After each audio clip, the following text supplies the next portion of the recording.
Hello, thank you for joining me on the Sustainability Business Podcast. I'm Emily Austin, a sustainability consultant. So far on this podcast, I've been discussing ESG reporting, the various standards and frameworks of ESG reporting, and most recently, how data capture is so valuable in these efforts. Following on from that, I wanted to learn a little bit about the world of AI and how it's currently working, how it's being used, and how, if at all, it can be used in the future of sustainability reporting. So I have two AI experts with me today. Thank you very much to both of you. Do you want to go ahead and introduce yourselves and what kind of areas you're working in at the moment? Okay, yes, sure, I can go first, Emily. I'm Alisdair McDougall. I'm a software product manager here at Schneider Electric, so I'd call myself far from an AI expert, but I do take a keen interest in some of the emerging applications of AI as it relates to the energy sustainability and increasingly the ESG space. And with that, I'll let Jeff introduce himself, who I think he is our sort of AI expert. Thank you. So I'm Jeff Willert. My background is in applied mathematics, and I've been with Schneider for about 4.5 years. I lead the data science and machine learning team here within the sustainability business. So happy to be called an AI expert, but still learning my way around ESG. So happy to be here and learn from both of you as well. Amazing, thank you. Well, very, very cool that we have someone that is a bit more of the sustainability focused product side and someone that's a bit more of the AI expert. So hopefully together we will have some really interesting knowledge to share.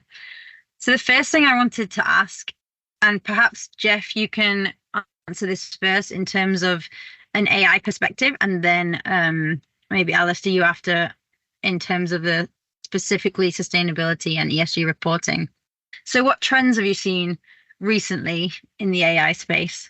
Before about a year ago, AI was mostly focused on making predictions, finding patterns, making classifications, or finding things that data points had in common. Around a year ago, the world was taken over by ChatGPT and really changed the way that everybody started thinking about AI.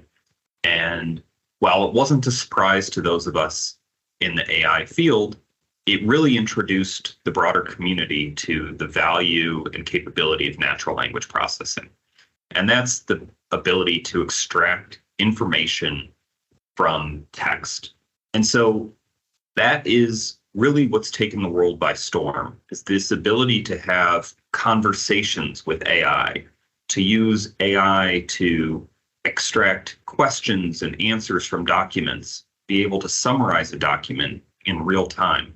And so this is one of the ways in which I believe AI can really impact the ESG space. So much of this reporting is based on extracting details from documents, reports, filings, and AI is really going to enable us to do this faster, more accurately, and more broadly than we've ever been able to do it before. Yeah, and I think I would follow up with that. I think sort of the previous applications that we had seen, the AI use cases were fantastic around all of that modeling and prediction work. But one of the big things that make all of those sorts of models and use cases work is you need a lot of training data. So you need a lot of data to put into those models to then be able to crunch some fairly sort of sophisticated and good outcomes. So examples in the ESG space might be carbon emission pathways or scenarios. If you have 10 or 15 years of historical information about how your company's performed and you can mix that with market information, we were getting really good and close at being able to sort of forecast and identify hotspots within organizations. I would say one of the big things, though, is within ESG, there is a lot of unknown. There's a lot of information companies are still trying to find or understand, both about themselves and about other companies. And I think that's exactly what Jeff was mentioning there in terms of this new age ability to be able to sort of use all of the natural language processing techniques we might have now to actually go and find information. So now we're using the AI to find the information, pull all of that information back together. And if we go back to my first statement, once you have lots of data that's well structured and you understand it, you can then apply the traditional use cases of what many people think of as AI, of starting to doing analysis and risks and forecasting and benchmarking and all of that good stuff. Okay. So if I understand this correctly, AI has been used for some time doing the modeling and the data side of it. And the new part that's like the trend that has been recently seen in the last year or so is that natural language processing, where it's easier to communicate and extract that info from the AI softwares. Yeah, that's correct. And if I give a sort of interesting example of that, we could look at, say, materiality analysis. So companies looking to try and understand what big trends are happening within their industry, or what specific customer segments might think about their products or their services. The old school way of doing that would be to issue lots of surveys, to speak to lots of your customers, to maybe engage with consulting companies or independent research companies to go and do all of this information and capture details about who they were speaking to and what they thought about a market or a product. Now, increasingly, what we're seeing is companies looking at, there's conversations happening all the time about companies. That's what the news is called. And then if you add in social media, you've got a real big bunch of conversations.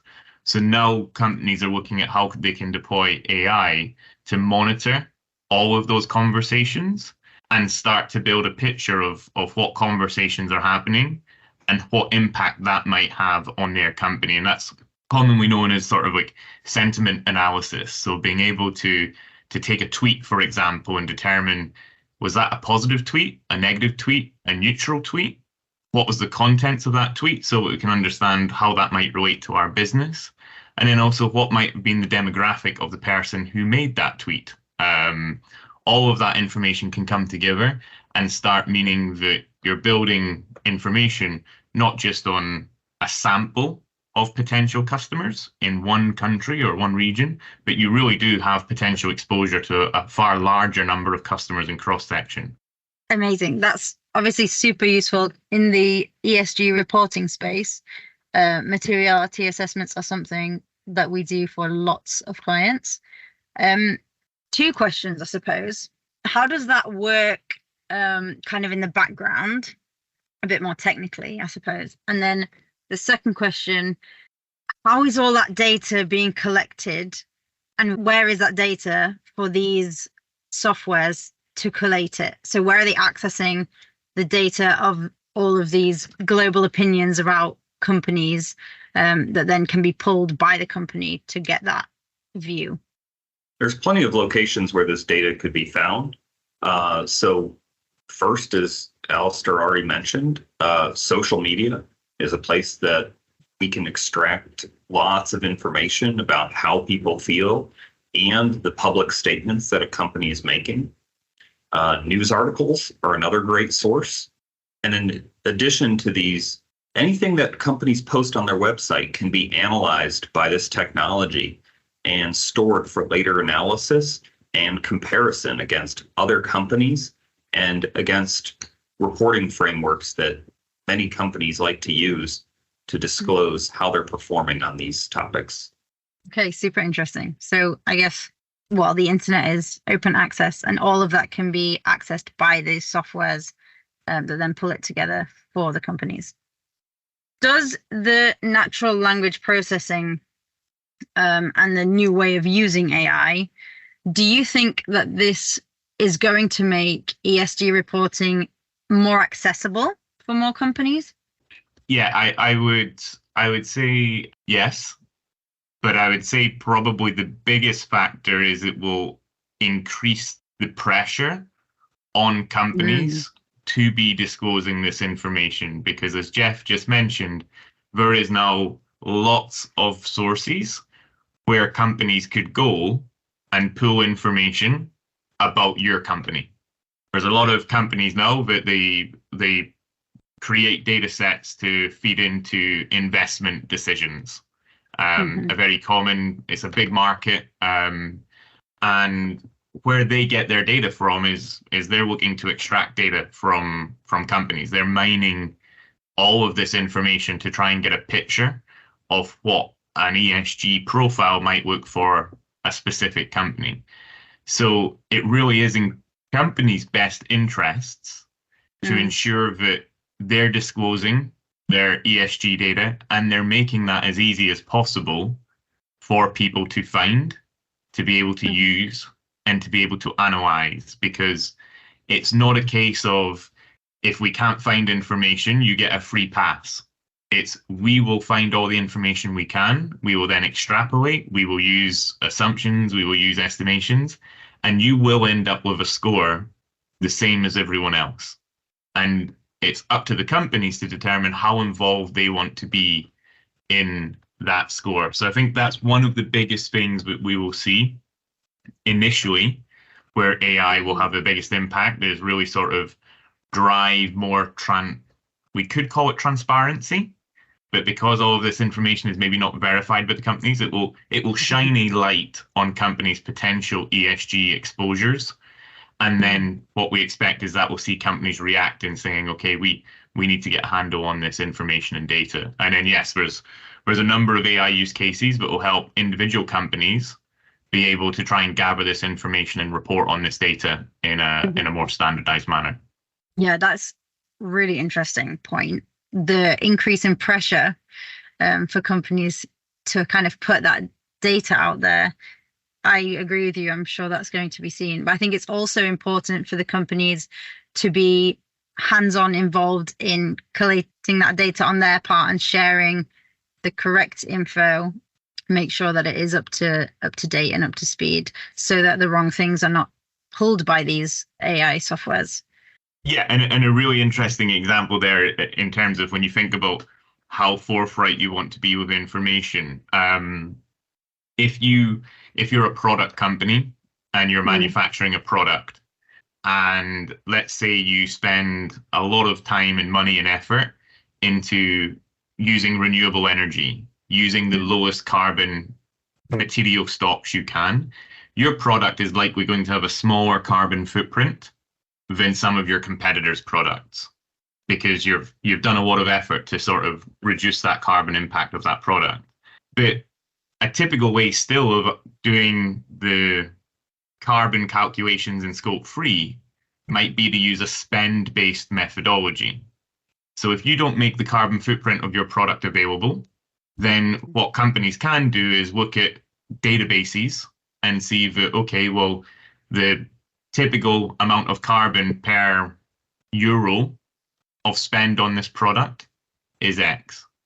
Now, if your product is twice as expensive as the competition, because you've spent all of this money on the design and the resourcing sources, your carbon footprint is going to come out as twice what your competition is going to come out at.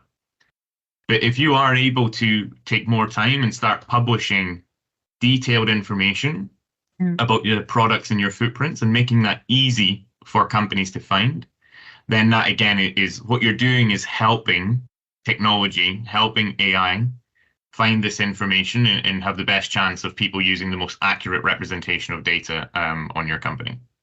Amazing. Thank you for the example. That really helps understand it. You mentioned materiality assessments as one of the things where AI can be really useful in aiding ESG reporting. Can you give us some more examples of where AI applications are currently being used in other ESG scenarios? Yeah, sure. So one example is within the sort of rating and rankers industry. So again, there's some ratings and rankers programs like the CDP or DJSI or GRESB, where their process is they issue basically a data request. Companies fulfill that data request. That information goes into a large database, and out the back of that, you will receive a score or a rating comparing you relative to your peers. With the emergence of AI technology, there's a lot of companies now that are doing the reverse approach. So they still define a list of questions or metrics or indicators that they want to gather information on for a company. But what they're doing is they're scrubbing annual reports. They're looking at company websites. They're looking at all available sources to try and answer those questions without actually engaging the corporate or the company themselves. What this allows them to do is do this across a far larger section of companies with zero input from each of those companies. So you can build a really large benchmark database, but there is a level of uncertainty in the data. These things are not perfect, and it is actually very challenging. So for example, finding a number in an annual report, if you ever look at companies' annual reports, there can be a lot of context about that number. Was it in true values? Was it in millions? Was it in billions? What unit of measure was used? Was it for the whole company, a portion of the company? How can you put all of that context around? So what then companies are doing is they're creating these portals where you as a corporate can log in, and you basically have to go through and attest all that information. Is it accurate or is it not accurate? But again, if you don't do that process, you will still get a public profile. So that's one use case. Another use case where corporates are trying to use AI is in answering all of these requests. So increasingly companies are having to respond to more people about similar information. And again, if it's only maybe 3 or 4 requests that you might get, you might have a person or a team, they have a central fact base, and their job is to put the right number in the right box and the right sentence in the correct sort of response. Mm-hmm. With the number of requests that we're seeing now, we do see an interesting application of AI in being able to basically interpret the nature of the questions that are being asked and then consult that company's fact base and recommend values or responses. Therefore, the final step of the process is still human orientated, because you do want to ensure any information you're providing to your customers or to your investors is accurate. But what's left is for them to check and validate the data that all comes with credible sources. And that is significantly increasing the potential speed at which companies can respond to some of these requests. Wow, it's getting very clever. I see the need for the human checking though, because there is the danger that incorrect data can be pulled and therefore completely skew the facts in the ratings and rankings. Yeah, and it's an interesting place again of where sort of the traditional methods are meeting the new methods, because what happens when you do have these large sort of data sets that you can compile, you can then start layering on the traditional aspects of AI to help with some of that data cleansing.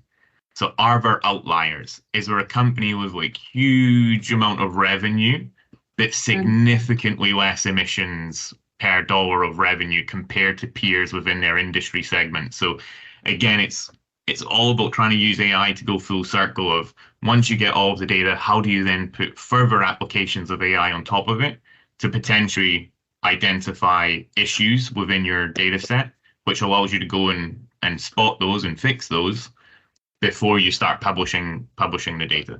And Jeff, is there any commentary you have in terms of sort of still the guardrails that people should be thinking about in terms of how they're using AI and how much you can trust on it, and what processes you have to put in place to just make sure you are getting the end result you had intended? So Alisdair, you mentioned something that's really interesting and something that I like to use whenever I'm relying on a large language model for text generation, and that's incorporating a fact base. And this could be a database, this could be a set of documents. But one thing that we've been relying heavily on in our use of large language models is this concept of retrieval augmented generation, or RAG. Basically, every time we try to answer a question with facts, we want to take the question, understand its semantic meaning, and compare it to known information that we've already put our stamp of approval on. So if someone were to ask, what was our revenue in 2022? Well, if we have that information in a document, we should be able to cite that information. And the way we do that is by comparing the semantics of the question and the semantics of pieces of information within those kind of knowledge-based documents or trusted documents and use information from those documents to inform the natural language generation. And so without that, I'd be very hesitant to use any of these large language models to answer questions. You could go ask ChatGPT today, what was the annual revenue of Schneider Electric in 2022? And I would bet my money that it gives you a number. I don't know if that number is going to be right because it's just generating based on patterns that it's understood from, scouring millions and billions of documents that have been fed into it during its training process. That doesn't mean it's going to be right. The only way to really ensure that it's right is to inform it using an external knowledge base. So the best thing for companies to do, and I think it goes back to Alice is saying the pressure is going to be increasing as well, is to ensure that their correct company data is out there in these databases for the AI tools to be able to access. I think there's an internal and an external sort of lens to put on this. So in big companies, there tends to be a lot of decentralized information.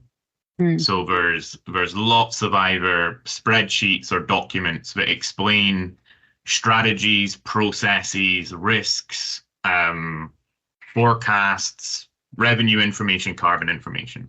So the first step for a company would be to start centralizing all of that information and allowing that to feed into their own internal applications of AI.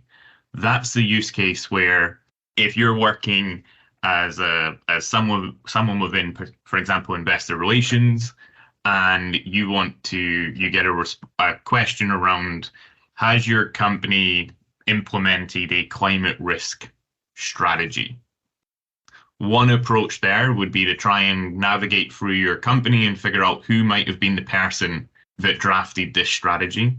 The other approach would be if there's centralization of information into a fact base, that gives the potential you can ask that question. But what you would be doing is you'd be limiting the responses you get to that verified information, as opposed to, say, like a public ChatGPT, where it will try and find any information. So it might pick up on articles or documents where other people have talked about your company's climate risk strategy.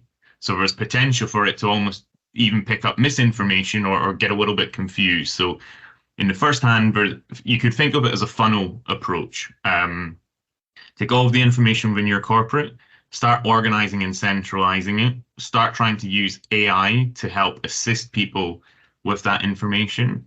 And then, yes, provide as much information publicly as you can. So put more information in your annual report. There's lots of companies that have to have certain policy documents within their website. So the more information you can make publicly available, then that does increase the likelihood if someone is using external solutions to ask questions about your organization or profile your organization, they're more likely to pick up more valuable information. Because, Jeff, correct me if I'm wrong, I think there is the ability to, again, for external applications of this, to profile sources and put more credibility against certain sources. So for like any information contained within a company's annual report would be ranked very high in terms of its relevance to a particular topic compared to a tweet or a blog article that someone may have found. Is that correct, Jeff, in terms of how some of these models work? It really depends on the model. So, for example, many of the large language models that we see in the news every day were trained on large corpuses of information that's just been scraped from the internet over the last 20 years. In that case, they may have done some type of ranking to say data source X is better than data source Y, but in general, I wouldn't put much trust in it. Yeah. That said, when you begin to build your own technical solution, you have the ability to rank these data sources however you choose. And yes, it would be common to treat SEC filing different than a tweet. And so these are things that everyone needs to take into consideration as they build their systems and make sure that there's a balance between, trusted, validated information and additional details that might be available elsewhere on the web from potentially less reliable sources. Understood. So obviously in the internal validated AI tools that are created specific to the business, you can trust much more to have the correct factual information in comparison to the free AI tools that are available out there publicly. In conjunction with this, one thing that I was wondering, for these large free AI tools that are access to everybody, to what extent do they use the data that's input to them? So if somebody in a company uses a free AI tool, for example, with sensitive data, what could be the outcome of that? So we've seen a handful of examples that have been in the news over the last year where people have used free online large language models, chat models, to analyze sensitive company data. And that has resulted in some high profile leaks of information that companies would otherwise prefer hadn't been out in the open world. So I recommend that if this is a technology that you want to use, make sure you're working in a secure environment and you keep this data as close to the vest as possible, especially if you're dealing with data about your clients or your employees. There are severe consequences for losing access to this data or for releasing it into the world. Yeah. And I would not be trusting that to any website that you just happen to come across while you're scrolling the web.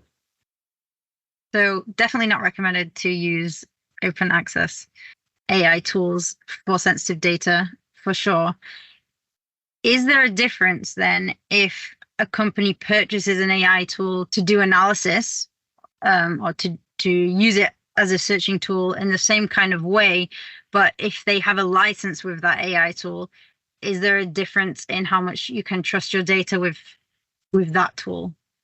It 100% depends on what that license says. There are paid tools that will still tell you that they are using your data to improve that tool. And so ultimately, depending on your use case, you might want to seek out a tool that is only using your data, your information, when it's generating text and not when it's training its models in the future. So that's a big distinction I would look for when selecting an AI tool. That's a really good point. I think one of the ways for people listening, the best way to think about this is any sort of public statement or position that a company may chooses to sort of present about itself is never the result of one person's viewpoint or even one conversation. It originates typically maybe within the boardroom, where there's maybe numerous discussions and maybe there's different viewpoints and lots of heated conversations around which direction as a company we might want to go. And then it goes through more analysis and more revision and then further refinement. Then it might have to go through legal. It might have to go through risk. And finally, it might end up with marketing communications to put the polish on it and make that statement publicly available. So the final piece of information is normally quite concise, precise, and people have looked at all different angles of how that piece of information could be interpreted, analyzed, and are we providing just enough information that where everybody's confident and comfortable with. If you were to start taking those detailed records of all of those conversations that may have happened in the lead up to that point and exposing that to the outside world, then suddenly there's opportunities for people to identify either points that are not actually part of the final strategy, or again, those sorts of sensitive information. So the difference between using internal and public actually just mirrors how society works today. There are many conversations and steps in the process that are best kept on one side, whilst then being able to then control that exchange of information, even within the company. For certain bits where you don't want certain teams, it could impact staff morale, or it's how you represent that message. There's a control of information that it has very important stances, even in terms of how humans interpret information. Well, exactly the same can be said for AI.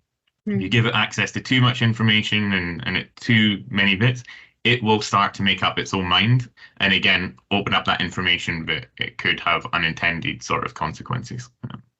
Really important things to note. Okay, a couple of last quick questions. What is both of your ideas of upcoming AI? Do you think we'll see any changes in the near future? Yes, we see this every day. New models are being created, the capabilities are expanding, and one thing we're seeing more and more of is multimodal models. So by multimodal, I mean models that can incorporate text, images, potentially video or audio recordings, both as inputs and outputs. So I would expect to see a lot more of that within the next year. And then just the increasing ability to converse in multiple languages and ultimately be more accurate, have better grammar, make fewer mistakes, I think is something that we will see a lot of in the next 6 to 12 months. Yeah, I think from a technology perspective, it will continue to evolve at an incredibly rapid rate. Like the step changes we're seeing in this space it's huge. I think the biggest limitation right now is around the people using the technology, but the more important one is the confidence.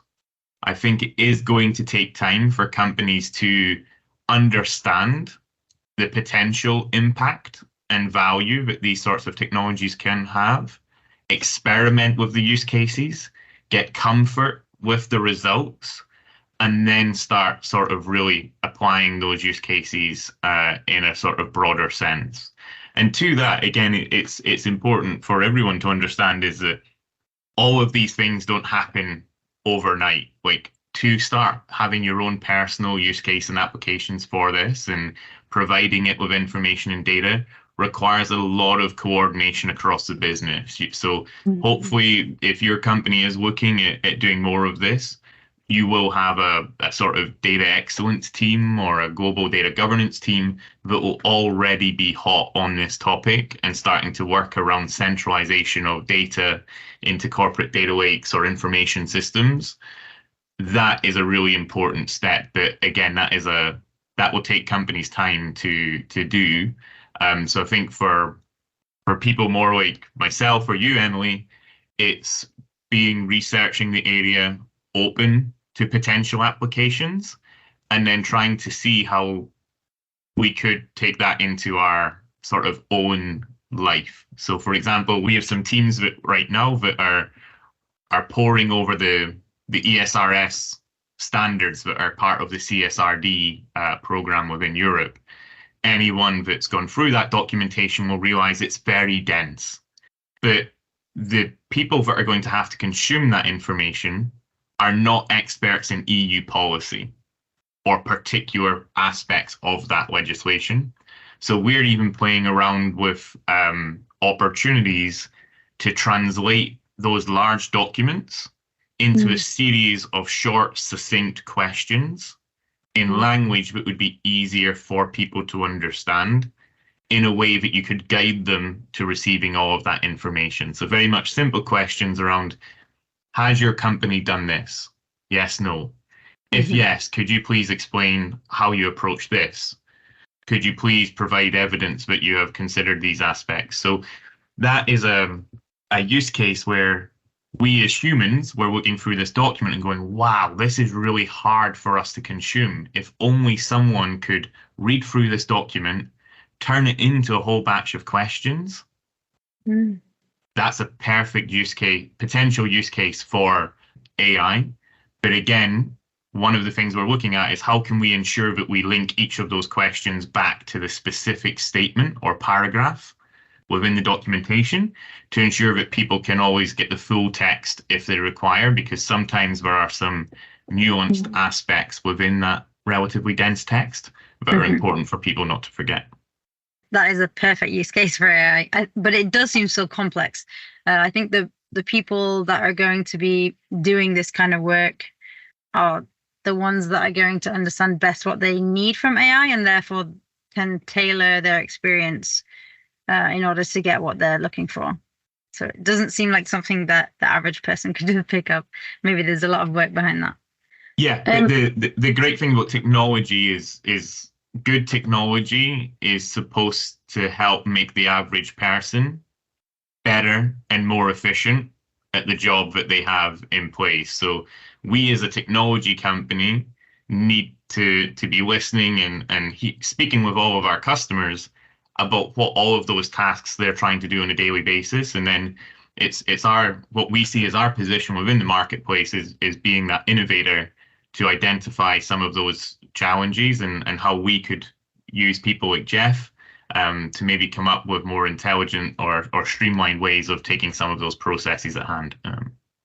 Definitely. And that's something I discussed in a previous episode where we're starting to use AI in our data reporting. Okay, just a final thing. Do you have quick top 3 AI tips for how corporates could be more AI savvy? So one thing, and this actually goes back to the conversation the two of you were just having, I would recommend that when you're using a large language model to understand a complicated document, whenever you provide an answer or a summary, try to also provide citations for where that information came from. So that even if you have a bullet that summarizes a chapter or a page, be able to link back to that so that you can refer to it and understand if the assessment or the summary that the large language model made is accurate. On top of that, and very much related, keep a human in the loop. This is something that I would say needs to be done at this stage of the technology. It's not perfect. It's not infallible. And so even with these safeguards, even with this retrieval augmented generation, mistakes can be made. And you want to validate that information is being shared correctly. And then I think the third tip is much less technical. It would be keep an open mind about the technology and be curious, be willing to explore, because there are tons of applications that we're not thinking about yet. And we really just need to be creative. Don't dismiss ideas. Really look for the value in how this technology can help you in whatever field you're in. Love that. Yeah, and I think I would echo all of Jeff's points. Critical thinking is a key skill set that humans have, and we should take any sort of results that we can find, be it text or even the results of forecasts or models, and ask yourself questions. Does this make sense? Does this feel accurate? Does this feel sensible? How did we get to this end sort of output? That's very important. And again, I think we can bring back parallels to tradition. If you have a part of your business where there's some fairly lengthy text to go through and analyze, the traditional approach would be to hire a human that had sufficient skill sets, but maybe more time and resource to go through, analyze that document, and they would pass it on to a manager or to a director for review. That information would still get reviewed critically by an expert in the space to be able to highlight any issues or mistakes, either in the grammatical sense of how it was put together, or do we actually believe that we've effectively summarized a problem or an issue? It's exactly the same in this sense. The thing that we're looking at is, can we increase the speed at which we can do some of this and potentially lower the cost? But we shouldn't lure ourselves into the sense of, well, it must be true because technology did this. That's not where we're at just right now. So again, for all of this, it's about finding the right ways to slot it into your organization, but there is no sort of silver bullet here. So again, I would treat it very much like how we've always traditionally worked. It's just you might be reviewing the output of a large language model compared to a colleague that you'd have traditionally asked to sort of create you an executive summary of a document or do some research on a particular topic.